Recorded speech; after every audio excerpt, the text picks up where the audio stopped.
All right, Walker Nation, we're here at Universal Orlando Resort to cover the Halloween Horror Nights 25 media event. I, of course, am your host, Dave Solo, and I am here with the former Scotty Too Hottie. Former, you got the former in there. That's right, formerly Scotty Too Hottie. But tonight, I'm just Scott Garland, hanging out with my good friend Dave Solo, first time on Walker Nation, or as a part of Walker Nation. Absolutely. And we're just hanging out here at Universal Studios, Halloween Horror Nights 25 media event. And it should be a blast, man. It should be great. Welcome to the Walker Nation family, Scott. We couldn't be happier to have you aboard. So what are you most excited for tonight? Honestly, man, I'm just excited to be here and see what it's all about. I've never been to one of these events before, you know, living in Orlando all these times, my very first time. But when it comes right down to it, man, what I'm most excited about is I'm just excited for you. I know how hard that you've worked to get here, and, you know, it's a very cool thing. So. Awesome. You know, we're looking forward to it. It's going to be a lot of cool stuff tonight, maybe some costumes. Maybe the man himself, Mike Aiello, will make an appearance on stage. And rumor has it, we'll be walking through a Halloween Horror Nights maze. So we're going to bring you absolutely as much as we can. So without further ado, Scott, let's get in there and make it happen. Let's do it.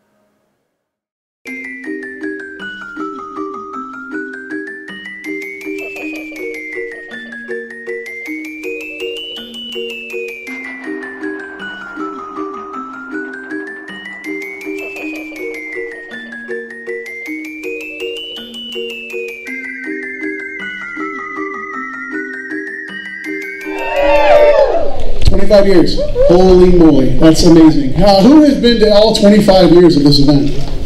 Show of hands. Who's been all 25 years? We know Bob in the back, Bob Page in the back. He works here though, that doesn't count. Anybody been here for 25 years this event in some capacity? Yeah, all right. I have. I started here with Fright Nights as a guest, came here with my dad every single year before I started working for the company in '96. Fright Nights, for those that don't know, Fright Nights was the original title for Halloween Horror Nights back in '91. It was a 3-night event and had one maze, a couple of characters in the park, and it was a test to kind of find out if an event like this would be something people would want to see and attend. And here we are 25 years later, and this event is bigger and better than ever. Tonight you guys are going to see all this amazing work from a team of people that have poured their hearts into this event this year and every other year. From artists, technicians, makeup artists, audio, lighting, costuming, coordinators. I mean, there's so many people involved with how this event is formed every single year. It takes an entire year to do this thing, and tonight is the first time we're going to show you a glimpse of what Halloween Horror Nights 25 is going to offer our guests this year. So happy to have you guys here. Back to a little bit of the history. So '91, the event began, and it did well. It grew year after year. 2000 was a pivotal year, though, and particularly a pivotal year because of what we're doing this year. Year 2000 was the first time there was an icon that represented the event. Prior to that, the event was really identified by key art year after year. But 2000, a character was created named Jack the Clown. And that character really changed the landscape of how this event is perceived, marketed, and viewed by the guests. Jack really started what we kind of refer to, we as the creators of the event, the iconic era of Halloween Horror Nights. Jack began it, caretaker followed, director, storyteller, usher, Lady Luck. So year after year, we kept creating icons. But there was one that always rose to the surface year after year, and an icon that everyone kept talking about, that really loved, and that's Jack. He's made several appearances over the years. In 2006 was the first year we brought it back to the studios after being at Owl's Adventure for several years. We had our own little Sweet 16 party with all of our icons. 2007, Jack took over officially with the Carnival of Carnage. First year we actually really branded the event with IPs, intellectual properties. That year we did Freddy, Jason, and Leatherface as our sub-icons just under Jack. And again, people just kept wanting to see Jack year after year. So for the 25th anniversary, we felt it's only appropriate to bring Jack the Clown back, but bring him back a little badder, a little edgier. And as you've seen some of the glimpses thus far in the reveal video, and I think the director's cut of the commercial came out. Did that happen? Yes. It did. Okay, yeah. So that's out now. So you're definitely seeing a more grittier version of Jack, if that's even possible. And that's how we're portraying him this year. He is the ringmaster again. He is the herald, the guy that's brought all of this amazing content together. If you look around the room, this is probably the most diverse amount of content we've had in the history of the event. The most mazes we've ever done in the history of the event. 9 total mazes this year. That's huge for us. We thought 8 was a lot. 9 was even more. And we're pulling it off this year. And the content just ranges. And I'm going to invite Charles Gray up very soon to talk about it. Street program is bigger than we've ever done. The most characters we've ever had in the history of the event. We're back to scare zones again. To find areas of the park where you'll see themes and stories that are being told in specific areas of the studios. But in between those areas, we're going to have a few roaming hordes of chainsaw maniacs that are going to occupy the streets and terrify our guests, even in between those zones, as they're making their way to our haunted mazes. So it's a huge event this year. I'm so excited to have you all here tonight with us. I know we're going to talk to all of you very soon in our stand-up interviews. But again, from the bottom of my heart, thank you guys for being here tonight. And happy Halloween, everybody. We're going to bring him to the stage right now. He is our show director for the haunted houses this year. He's an amazing guy. So proud to have him on our team. His name is Charles Gray. Give him a huge round of applause. Mr. Charles Gray. Hello, hello. Thank you very much. Microphone? Yes. Yes? Hey, it works, all right. I thought it was a ghost. All right, well, welcome everybody. We're going to be talking about houses. We have 9 different houses this year, and of course we have to start with the big boys, the bad boys, Freddy versus Jason. All right, now again, like Mike said, we had Freddy before, we had Jason before, but this year we're putting them together to fight to the death, if you will. All right, so the first third of the house is all based on the aesthetics of Jason. All right, so we have the Camp Crystal Lake. You're going through all those iconic looks with Jason, the machetes, the body count. Then we move into the next third of the house, and we're talking about Freddy, 1428 Elm Street. We're going through his realm with boilers, all his victims, his famous kills, and then the last third of the house, we see the versus part. They're going to be fighting each other, and at the very end, we find out who wins. Is it going to be Freddy, or is it going to be Jason? You're going to have to go through the house to find out. All right? Let's move on to the next one. This is Body Collector's Recollections. Very excited about this, and let me just talk about the originals. We have some original content in the houses. What we decided to do this year is take some of the favorites of the past 25 years and then mash them together and see what would happen. So for this house, we take the Body Collectors, which we've had in 2 different incarnations, and we're putting them in Shady Brook Asylum. So we're going to find out what happened in, I believe the year is 1888. We find out what happens during a blizzard, a big storm, and the Body Collectors come in and just wreak havoc. So we'll have a lot of fun going through an insane asylum with Body Collectors. And the theme this year, we get to find out where Body Collectors come from. It's their origin story. So let's go ahead and move on to the next one. Asylum in Wonderland 3D. Yes, we actually have a 3D house. I see somebody very excited about that. 3D houses are always fun. And again, going back to our original Scary Tales, very popular. So we're taking that look at Alice and her story as we go down the rabbit hole with all the UV 3D. And she is also, we're finding out the question whether this is all in her head. Is she crazy? Is she imagining all this, or is this real? So a lot of UV fun, a lot of in-your-face effects and scares for that house. Doing 9 houses this year, creating them gave us the opportunity to bring back one of our most famous houses ever, American Werewolf in London. Top-rated house, and we've never replicated a house like this before. I talked to a lot of my friends who maybe didn't see it, and they're like, oh, I wish I would have seen that house. We're bringing it back. We're bringing back the house. Same design, but a couple of tweaks and twists that you'll have to see when you go through the house. Am I allowed to say the extra thing? Yes, we have an extra wolf puppet in the house, so even more than we had before. So extra scare for you. Very excited about that one. And then along with that, we have Insidious. Now, I heard some of you, let's see, are big fans of Insidious. It was out in Hollywood before. We're bringing it here. And this is representative of all three movies. So we have those icons from all three movies. The Breathing Man from number 3. We have the Lipstick Demon, or Red-Faced Demon. And we also have the woman, or the Bride in Black, which is very freaky all through the house. This has been an exciting property to work with. And again, we talked about the variety of the houses. This house in particular has Manuel, one of our designers, did such an amazing job of capturing that ghostly feel as you go through, just from the wallpaper, the colors, everything is just amazing. And then we move on to one of my favorites from last year in the street zone was The Purge. Now, a lot of people really enjoyed that, and we thought, well, what can we do? How can we incorporate this in house format? Well, what we did was we took everything that was great and crammed it into one of the tents.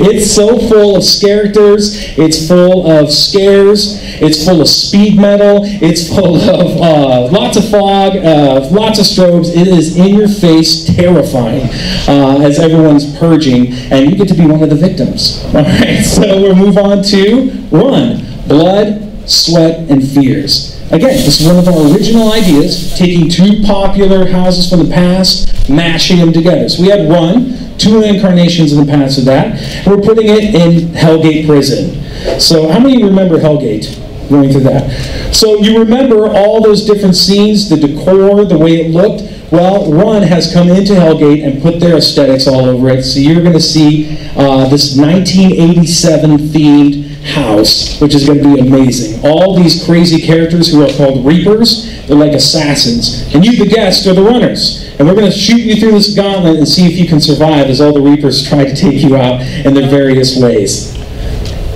Next is The Walking Dead. We, last year, had the task of making this an amazing house since we had done it 3 times. Well, we're doing it the 4th time. Last year we made it big. We just expanded all over the place. How can we make this bigger and better? This year, we're building up. You're going to go in and see these very tall, very high scenes that are amazing. It follows season 5. So we're going from Terminus and making that journey that the cast did all the way through. We're going to see the churchyard. You're going to see, well, we've been talking about it a lot. I'm sure you've heard of it, but we're going down to that food bank basement. This is the first time we've had actual characters in waist-high water attacking you as you go through. It's going to be amazing. And the makeup, the prosthetics, the masks, everything look amazing in that house. It's The Walking Dead. And then we have 25 years of monsters and mayhem. We've been talking about 25. It's a silver anniversary. Very excited. We want to give you guys all a taste of all your favorite scares.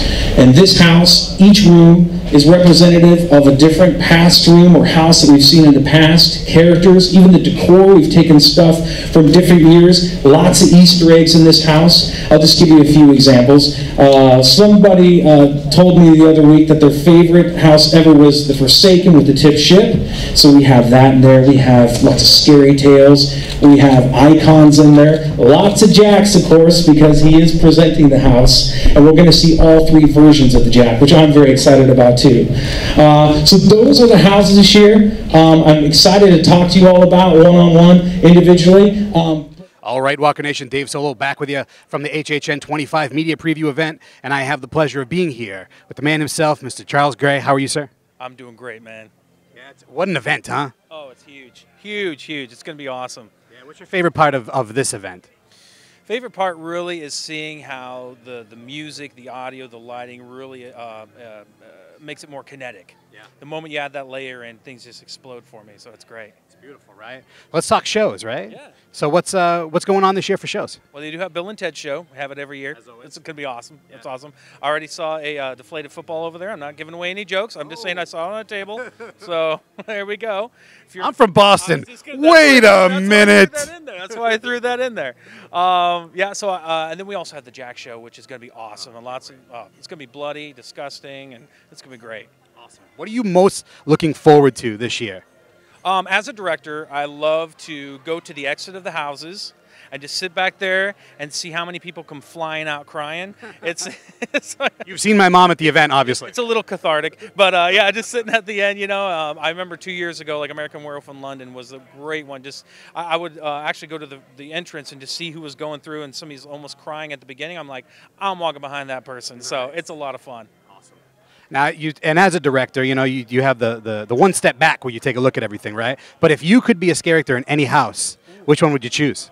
Ooh, man, that's a good one. I would say if I was a character, I'd probably be the Mad Hatter in the Alice house. That's classic. Beautiful. Fantastic. I know you're a busy guy, so last question while I got you. At Walker Nation, we love all things horror, obviously, and zombies. If the zombie apocalypse hit tomorrow, what's the first thing that you would do? I just lay in the road because I'm a tasty treat, man. I'd be like, take me out now. You heard it here first. Hashtag tasty treat. Thanks so much for joining us. No problem, man. But just as exciting, and I'm super excited for Laura Wallace to come up here and talk about streets. So let's give it up for Laura Wallace, everybody. Thanks, Charles. Happy Halloween, everyone. I'm super excited to talk to you about streets. I'm going to give you just a very brief overview of what we're doing in the streets this year, and I can give you more detail if you want to come see me later. This year, we really wanted to twist it up. Use some of the brands that we know and love to work with at Halloween Horror Nights and put a new twist on it. Do something different. So the first brand that we're going to see is Scary Tales. Again, a brand that we know and love and we've done many different ways. We're putting that steampunk flair on top of it, and we're calling it Scream Punk. So you'll see some of your favorite Scary Tale creatures out there. Next we have Evil's Root. One thing we love at Halloween Horror Nights is to dig into that tradition of Halloween, that very natural scare of Halloween. And Evil's Root, you're going to see all those bats and fairies and beasts that we have done in the past and putting a new twist on it. You're also going to see the jack-o'-lanterns all through Central Park, something that we love. In San Francisco, we're bringing back the all-night die-in. We've done this many different ways at Halloween Horror Nights. We've had a house, we've had a street program. This year we're featuring a double feature. One set you're going to see all grayscale classic monsters, and then we switch it up and go contemporary horror icons like Purge, like The Strangers, like Freddy, like Jason. You're going to see them all out there. So that's our double feature. Next, we're featuring icons. The icons are in Hollywood and they are back and better than ever. They're actually going to show you how they became a Halloween Horror Night icon by showing you how they kill. We have the director, the caretaker, the usher, the storyteller, all kind of giving you the insides of why they became the icons of Halloween Horror Nights. And last but not least, one of my favorite brands that we've ever done in Halloween Horror Nights, those psycho patients from Psychoscarapy, we're taking them to the streets for the first time ever. This street is going to be bloodier than anything we've ever seen before. Those psycho patients have embarked and been unleashed into a very traditional Halloween party, and they cause mayhem. So those are the streets. I can talk to you more about them later. I'm going to bring Mike Aiello back. All right, Walker Nation, Dave Solo back with you from the HHN 25 media event, and I have the honor of being here. Miss Laura Wallace, how are you? Great. We're excited. I'm super excited. I'm getting more excited by you being so excited. Oh my God. This event is near and dear to our heart, and 25, we made it bigger, badder, and better than the past 25 years. So we are so excited. We took brands that we know and love, twisted them to make them new this year, and we're just excited to have guests come and experience it. Fantastic. What are you personally looking forward to most this year? Everything, because you know it takes a year for us to, from concept to production to show, it takes a year. So at this moment in time, it's all moving really fast, and we just can't wait. It's that finish line. It's opening day. It's to see the guests' reactions to what we've created is just what I'm looking forward to the most. And it must be great to take that step back and see the reaction. But if tomorrow someone came in and said, you have to be a character in one of the houses this year, which one are you picking? Oh my God. Don't say all of them. No, I will say Insidious. Ooh, we're going to see that later, right? Why Insidious? I don't know. I walked through that house and there was just a weird vibe in that house. And I walked through it with the lights on. Oh. So there is something about that house that is just beyond. Good. Can't wait to Beyond. Beyond the further. That's the Beyond and Bed Bath Beyond. Let's go beyond the further. It's scary. Fantastic. Now, the zombie apocalypse happened tomorrow, right? Because we talk about it all the time. Walking Dead's back. Yep. What's the first thing you're gonna do? I need to make sure I have a lot of weapons. I need to make sure I have a lot of food. And I've talked about this. I'm building a moat around my house because I don't believe that zombies can swim. I truly don't believe that zombies can swim. I don't think so. They just bloat, I think. Yes, exactly. And they'll die. So as long as I have a moat, I'm good. Why didn't they think of that? Right? Last question, right? Are you a Walking Dead fan? Yes. Yeah, okay. Yes. Last question. Yes. You know how Michonne had 2 pets following her around in the apocalypse? You have to create 2 pets of your own. Anybody, past, present, or future, who are you going to pick and why? Oh, gosh. Oh, gosh.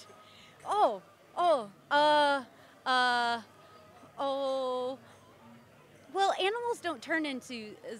They don't, no. Shiva the tiger. I don't understand why. That's my question to your Walking Nation. Why don't animals turn into zombies? Because I'd want my dog next to me as a walker. But that's a big question, right? Yeah. I want to know. Maybe Steve Irwin and Jeff Corwin or something. They could answer it for you. They could be your pets. Maybe. They could be, right? I'm going to volunteer, so I'll be one of your pets too. Thank you so much for your time. Thank you. Thanks.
All right, Walker Nation, it's Dave Solo coming to you from beautiful Orlando, Florida, and we are finally here at the HHN 25 Media Preview event. And you all know this guy, former Solo Sessions podcast guest, the man himself, the evil genius behind the team that takes care of business. It's Mr. Mike Aiello. How are you, sir? I'm great. Hey, a dream realized, right? Dream realized because of this guy, and we couldn't be happier. And we all know the man himself, Mr. Scott Garland's with us as well. He's right back there. He's right back there doing the camera. Mike, I don't have a lot of time with you, but a couple things I want to ask you about.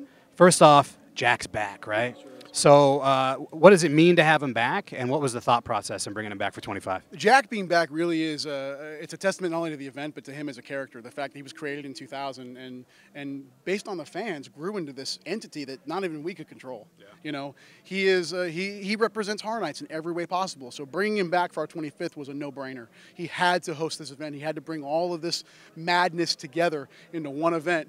And he's a little grittier this time. He's got a new look. He's kind of come into his own. No longer wearing Oddfellows coat. He's got his own now. He's got good-looking duds going on this year. Nice. But yeah, he's bringing it and bringing it in a way that we've never done before. Awesome. Can't wait to see him. Secondly, Werewolf, right? Yeah. This is probably the first maze you guys have ever duplicated scene for scene. What was it like getting into that and like breaking out the molds and just getting right back into a maze scene for scene? What was that process like? When it was done, it was surreal walking through because it was literally like a time capsule because we don't normally do that. But we felt for 25, it felt right that this be a year that if we had to bring one maze back, that really felt like the one we wanted to do. Selfishly for us because it is our favorite maze, but also it was #1 maze in 2013. So it just seemed like the right thing to do. And those wolves were amazing. It was a great maze. We really felt strongly that it would have a great fit for 25. Nice. Final question. Walking Dead's back, right? And you all know how much we love The Walking Dead. So if you had to create your own 2 pets like Michonne did, anybody, past, present, or future, that follow you around the zombie apocalypse, who would be your pets? Kanye West and Kim Kardashian. Wow, without even hesitation. You've thought of this before. A lot. A lot. I don't think we have to ask why. And actually, I'm going to sneak one more in. When are you coming back on the podcast, Mike? Whenever you're asking. All right. Tomorrow it is. Mike, thanks so much for joining us. You're welcome.